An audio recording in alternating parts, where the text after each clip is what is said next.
প্ৰিয় দৰ্শক সকলোকে স্বাগতম জনাইছো মই পাৰ্থ প্ৰিয় দৰ্শক আজি গৃহমন্ত্ৰী অমিত শাহ অসমলৈ আহিছে বৰ্তমানতে অসমত আছে আৰু অসমত এক প্ৰকাৰ তেওঁ নিৰ্বাচনী ৰণদংকা বজালে যুদ্ধ ঘোষণা কৰিলে মুখ্যমন্ত্ৰী ডক্টৰ হিমন্ত বিশ্ব শৰ্মাই যুদ্ধ ঘোষণা কৰিছে অৰ্থাৎ ভোট যুদ্ধৰ ঘোষণা কৰিছে এক প্ৰকাৰ এজেন্ডা সেট হৈছে 2026 ৰ বিধানসভা নিৰ্বাচনৰ গৃহমন্ত্ৰী অমিত শাহৰ অসমত আগমনৰ পিছৰে পৰা মেইন ইস্যু এবাৰ 2026 চনৰ নিৰ্বাচনৰ কি হ'ব পাৰে ইতিমধ্যে স্পষ্ট হৈছে অমিত শাহ আৰু মুখ্যমন্ত্ৰীৰ ভাষণৰ পৰা ডক্টৰ হিমন্ত বিশ্ব শৰ্মাৰ ভাষণৰ পৰা কোৰ ইস্যু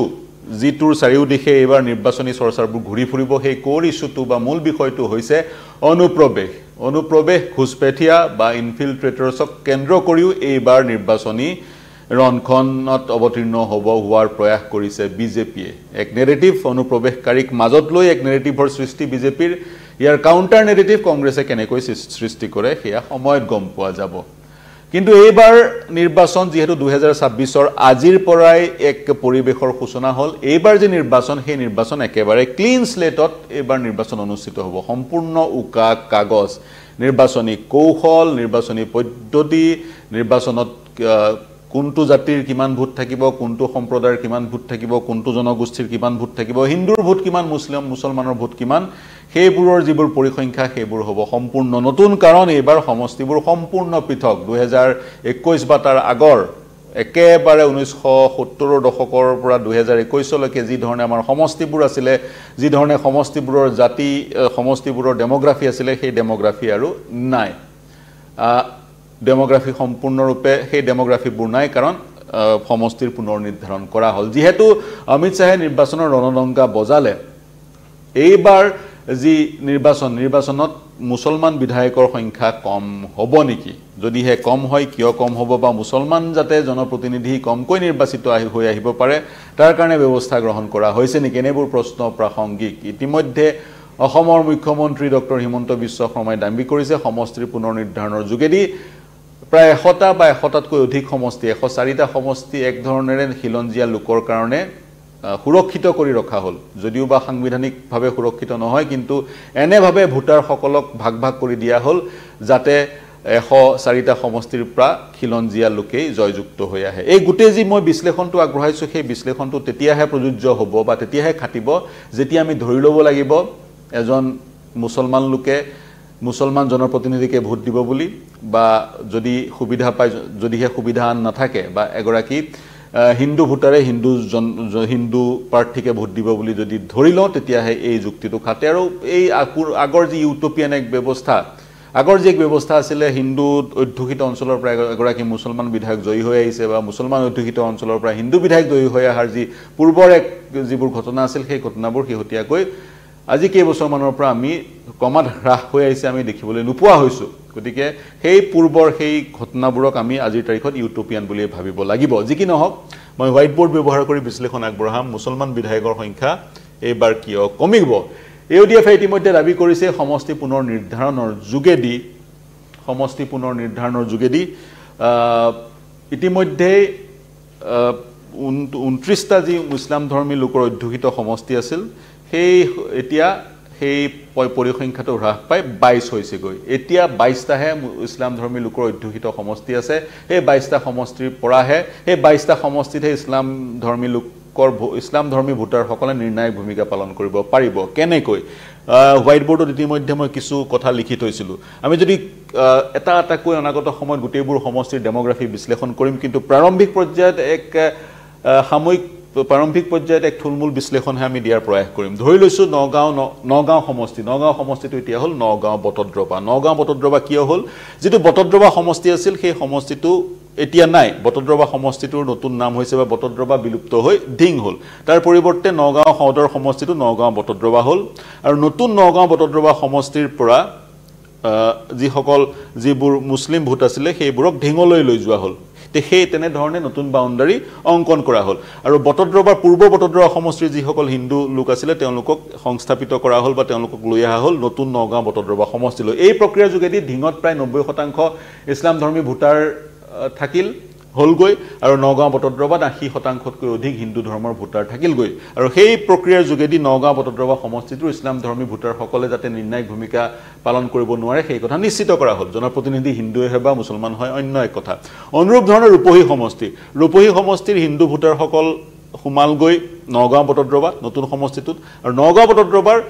একাংশ মুছলিম ভোটাৰ সোমালগৈ নতুন ৰূপহী সমষ্টিত বাউণ্ডাৰী সেই ধৰণে অংকন কৰা হ'ল ফলশ্ৰুতিত ৰূপহী এক প্ৰকাৰ 90% ইছলাম ধৰ্মী লোকৰ এক সমষ্টিলৈ ৰূপান্তৰ হ'ল ঠিক তেনেধৰণে সামগুৰিত 90%তকৈ অধিক 90%তকৈ অধিক ইছলাম ধৰ্মী লোকৰ সমষ্টিলৈ ৰূপান্তৰ হ'ল কাৰণ সামগুৰিত চাবলৈ গ'লে সামগুৰিৰ হিন্দু ভোটাৰসকলক লৈ অহা হ'ল কলিয়াবৰলৈ লৈ অহা হ'ল মানে তেওঁলোক যি স্থানত আছিল সেই স্থানসমূহ অন্তৰ্ভুক্ত কৰা হ'ল কলিয়াবৰ বিধানসভা সমষ্টিত অনুৰূপ ধৰ্মে সামগুৰি একাংশ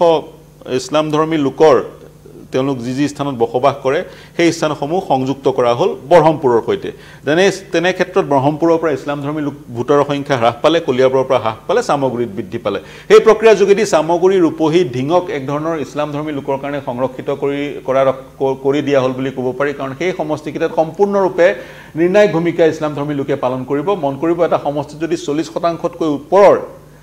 এটা সম্প্ৰদায়ৰ হোমোজেনিয়াছ ভোটাৰ্ছ থাকে তেতিয়া সেই সম্প্ৰদায়টোৱে নিৰ্ণায়ক ভূমিকা পালন কৰিব পাৰে সেই ৰূপহী সামগুৰি ঢিং আদিত 90% হ'লগৈ ইছলাম ধৰ্মী ভোটাৰৰ সংখ্যা গতিকে তেওঁলোকে নিৰ্ণায়ক ভূমিকা পালন কৰিব গতিকে নগাঁও বটদ্ৰৱা সমষ্টিটো হিন্দু অধ্যুষিত এক সমষ্টিলৈ ৰূপান্তৰ হ'ল কলিয়াবৰ হিন্দু অধ্যুষিত সমষ্টিলৈ ৰূপান্তৰ হ'ল তাৰ সমান্তৰালকৈ বৰহমপুৰ হিন্দু অধ্যুষিত সমষ্টিলৈ ৰূপান্তৰ হ'ল এতিয়া বৰ্তমানৰ যদি আপুনি পৰিসংখ্যাটো চাই বৰ্তমান আমাৰ বিধানসভাত 2021 চনত আমাৰ বিধানসভাত মুছলমান জনপ্ৰতিনিধিৰ সংখ্যা কিমান মুছলমান জনপ্ৰতিনিধিৰ সংখ্যা হৈছে 31 তাৰে 16 জন ভাৰতীয় জাতীয় কংগ্ৰেছৰ আৰু 15 জন AIUDFৰ কিন্তু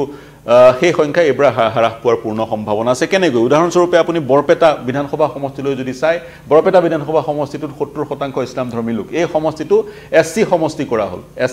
কৰা হ'ল যিহেতু ইছলাম ধৰ্মী লোকসকল SC হ'ব নোৱাৰে গতিকে এই সমষ্টিৰ জনপ্ৰতিনিধি এজন হিন্দু ধৰ্মৰ লোকেই হ'ব লাগিব হিন্দু ধৰ্মৰ লোকেহে SC মৰ্যাদা লাভ কৰে ভোটাৰ ইছলাম ধৰ্মী হ'ব কিন্তু জিকি অহা ব্যক্তিজন হিন্দু ধৰ্মাৱলম্বী হ'ব গতিকে এই প্ৰক্ৰিয়াৰ যোগেদি কিমান খিলঞ্জীয়াৰ অধিকাৰ সুনিশ্চিত কৰা হ'ল এয়া এক প্ৰাসংগিক বিষয় বা আলোচনাৰ বিষয় তাৰ অনুৰূপে তাৰ সমান্তৰালকৈ নাওবৈচা সমষ্টিটোলৈ যদি চাই নাওবৈচা সমষ্টিটো ইছলাম ধৰ্মাৱলম্বী লোকৰ সংখ্যা অধিক 50তকৈ অধিক সেই সমষ্টিটো পুনৰ SCৰ কাৰণে সংৰক্ষিত কৰা হ'ল যাতে সেই সমষ্টিটোৰ পৰা ইছলাম ধৰ্মী বিধায়ক বা জনপ্ৰতিনিধি কেতিয়াও জিকি আহিব নোৱাৰে ভোটাৰ কিন্তু ইছলাম ধৰ্মীয় হ'ব কিন্তু জনপ্ৰতিনিধিগৰাকী হিন্দু ধৰ্মৰ হ'ব কাৰণ SCৰ কাৰণে সংৰক্ষিত অনুৰূপ ধৰণে গোৱালপাৰা ৱেষ্ট STৰ কাৰণে সংৰক্ষিত কৰা হ'ল যাতে গোৱালপাৰা ৱেষ্টৰ পৰা যদিও ভোটাৰসকল ইছলাম ধৰ্মাৱলম্বী কিন্তু জনপ্ৰতিনিধিগৰাকী হিন্দু ধৰ্মাৱলম্বী হয় তাৰ সমান্তৰালকৈ BTC আসনবোৰ সংৰক্ষিত অনুসূচিত জনজাতিৰ কাৰণে সেই BTCত 3খন আসন বৃদ্ধি পালে যি কৰিমগঞ্জৰ হাইলাকান্দি দুইখন জিলাত মুছলমান অধ্যুষিত দুইখন জিলা দক্ষিণ অসমৰ সেই জিলা দুখনৰ পূৰ্বতে বিধানসভাৰ সমষ্টি আছিল 15 দুটা কৰ্তন হ'ল বিধানসভা সমষ্টি এতিয়া বিধানসভা সমষ্টি হ'লগৈ 13 বৰপেটা মুছলমান অধ্যুষিত এখন জিলা বৰপেটাত পূৰ্বতে আছিল 8টা বিধানসভা সমষ্টি এতিয়া হ'লগৈ 6টা তাৰ পিছত দলগাঁও মঙ্গলদৈ দলগাঁও ইছলাম ধৰ্মী লোকৰ এক স্থান দলগাঁৱৰ যিবোৰ হিন্দু লোক আছিল তেওঁলোকৰ জেগাবোৰ সংযুক্ত কৰা হ'ল মঙ্গলদৈৰ সৈতে যাতে মঙ্গলদৈত হিন্দু ধৰ্মৰ ভোটাৰৰ সংখ্যা বৃদ্ধি হয় ইছলাম ধৰ্মৰ ভোটাৰৰ সংখ্যা হ্ৰাস পায় তেনেধৰণে 124টা সমষ্টিৰে কৰবাত নহয় কৰবাত যি বাউণ্ডাৰী সেই বাউণ্ডাৰী এনেভাৱে নতুনকৈ নিৰ্ধাৰিত কৰা হৈছে যাতে ইছলাম ধৰ্মী লোকসকল বিশেষ কেইটামান সমষ্টিত কনসলিডেট হৈ থাকে আৰু যিবোৰ বাকি থাকিলে কনসলিডেট সেই সমষ্টিবোৰত কৰিব পৰা নগল সেইবোৰক যাতে স্কেটাৰ কৰি ৰাখিব পৰা যায় সেই প্ৰক্ৰিয়া হাতত লোৱা হৈছে বুলি একাংশই ক'ব খোজে যাতে প্ৰায় 104টা সমষ্টিত হিন্দু ধৰ্মৰ লোক জনপ্ৰতিনিধি জয়ী হৈ আহে তাৰ সমান্তৰালকৈ আন কিছুমান পৰিঘটনা এবাৰ দেখা পোৱা যাব এবাৰ আমগুৰি সমষ্টিটো নাই আমগুৰি সমষ্টিত 51% আহোম ভোটাৰ আহোম সম্প্ৰদায়ৰ লোক আমগুৰি সমষ্টিটো মাৰ্জ কৰা হ'ল নাজিৰা আৰু শিৱসাগৰৰ লগত ধৰ্মপুৰ সমষ্টি চন্দ্ৰমোহন পাটোৱাৰী সমষ্টি বিলুপ্ত হৈ গ'ল তেনেধৰণেৰে বহুকেইটা সমষ্টিক নতুনকৈ নামাকৰণ কৰা হ'ল দলগাঁও মঙ্গলদৈ মই উদাহৰণটো দিলোৱেই গতিকে সেই প্ৰক্ৰিয়াৰ যোগেদি পূৰ্বৰ যি 29টা সমষ্টি ইছলাম ধৰ্মী লোকৰ অধ্যুষিত সমষ্টি আছিল এতিয়া 22টা সমষ্টিলৈ হ্ৰাস পালে আৰু কিন্তু কংগ্ৰেছৰ এগৰাকী প্ৰতিনিধিয়ে কৈছিলে আমাক তেওঁৰ সৈতে কথা বতৰা পাতোতে 35টা সমষ্টি আছিল ইছলাম ধৰ্মী লোকৰ অধ্যুষিত 35টাৰ পৰা 22টা সমষ্টিহে থাকিলগৈ সমষ্টিৰ পুনৰ নিৰ্ধাৰণৰ পিছত সমষ্টিৰ পুনৰ নিৰ্ধাৰণৰ পিছত গতিকে সেই ধৰণেৰে জনগাঁথনিসমূহ নতুনকৈ বাউণ্ডাৰী ডিমাৰ্কেট কৰি ভাগ ভাগ কৰি দিয়া হ'ল এয়া সাময়িক থুলমূল আলোচনা আছিল এই আলোচনাৰ অৱকাশ পালোঁ কাৰণ ইতিমধ্যে গৃহমন্ত্ৰীগৰাকীয়ে নিৰ্বাচনৰ যি ৰণসিঙা সেই ৰণসিঙা এক ধৰণে বজালে পুনৰ কৈছোঁ এইবাৰ নিৰ্বাচনত অন্যতম এক বিষয় হ'ব এইবাৰ নিৰ্বাচনৰ অন্যতম এক বিষয় হ'ব বা কোৰ ইছ্যু হ'ব অনুপ্ৰৱেশকাৰী কিন্তু ইয়াতে এটা কথা ক'ব বিচাৰিম যদিও বা এনেধৰণেৰে এনেভাৱে সমষ্টিৰ পুনৰ নিৰ্ধাৰণ কৰা হৈছে তৎসত্ত্বেও কিন্তু আন এক আশংকা আছে বুলি শাসক দল বিজেপিয়ে ক'ব বিচাৰিছে সেই আশংকাকাৰ প্ৰব্ৰজনকাৰী সমষ্টিৰ পুনৰ নিৰ্ধাৰণ এনেভাৱে কৰা স্বত্তেও নামনি অসমৰ পৰা কিছু লোকে একাংশ লোকৰ উজনি অসমত প্ৰব্ৰজন ঘটিছে উজনি অসমত প্ৰব্ৰজন ঘটি প্ৰতিটো সমষ্টিতে তেওঁলোকৰ 20-30 হাজাৰ লোক নিগাজিকৈ থাকিবলৈ লৈছে যাতে সেই সমষ্টিবোৰত তেওঁলোকে নিৰ্ণায়ক ভূমিকা পালন কৰে সেইকাৰণে ৰিভাৰ্ছ মাইগ্ৰেশ্যনৰ এক প্ৰক্ৰিয়াৰ পোষকতা শাসক দলে কৰা পৰিলক্ষিত হৈছে আৰু ইতিমধ্যে আজি মুখ্যমন্ত্ৰীয়ে ক'লে যেতিয়ালৈকে শেষ পৰ্যন্ত অচিনাকি মানুহৰ হাতৰ পৰা মাটি কাঢ়ি লোৱা হ'ব ইত্যাদি ইত্যাদি গতিকে মাটি আৰু অনুপ্ৰৱেশকাৰী অচিনাকি আৰু চিনাকি মানুহ এইবাৰ নিৰ্বাচনৰ কোৰ ইছ্যু হ'ব বা তেনেধৰণৰ এক নেৰেটিভ বিজেপিয়ে সৃষ্টি কৰিবলৈ প্ৰয়াস কৰিব যিটোৰ কাউণ্টাৰ নেৰেটিভ কংগ্ৰেছে কি দিয়ে সেয়া লক্ষণীয় হ'ব আৰু যদি কিছু তথ্য দিব লগা হয় মন কৰিব পূৰ্বতে 16টা এছটিৰ কাৰণে সংৰক্ষিত সমষ্টি আছিল এতিয়া 19টা হ'ল 3টা বৃদ্ধি হ'ল পূৰ্বতে 8টা এছটিৰ কাৰণে সংৰক্ষিত সমষ্টি আছিল এতিয়া 9টা হ'ল এটা বৃদ্ধি হ'ল গতিকে এই যি বৃদ্ধি হোৱা 3টা এছটিৰ সমষ্টি বৃদ্ধি হ'ল এটা এছটিৰ সমষ্টি বৃদ্ধি হ'ল 4টা সমষ্টি বৃদ্ধি হ'লে 4টা সমষ্টি যদি কৰবাত মুছলমান লোকৰ জনসংখ্যা বেছি আছিল বা এই 4টা সমষ্টিত কৰবাত যদি মুছলমানে নিৰ্ণায়ক ভূমিকা পালন কৰিছিল কিন্তু তেওঁলোকে এই সমষ্টি কেইটাত জনপ্ৰতিনিধি এজন হিন্দু ব্যক্তিয়ে প্ৰেৰণ কৰিব লাগিব বা খ্ৰীষ্টিয়ানসকলৰ মাজত এছটি লোক দেখা পোৱা যায় যে খ্ৰীষ্টিয়ানো প্ৰেৰণ কৰিব পাৰে কিন্তু মুছলমানসকলৰ মাজত যেহেতু এছটি আৰু এছটি নাই বিশেষকৈ অসমত গতিকে এই সমষ্টি কেইটাৰ পৰা সংৰক্ষিত সমষ্টি কেইটাৰ পৰা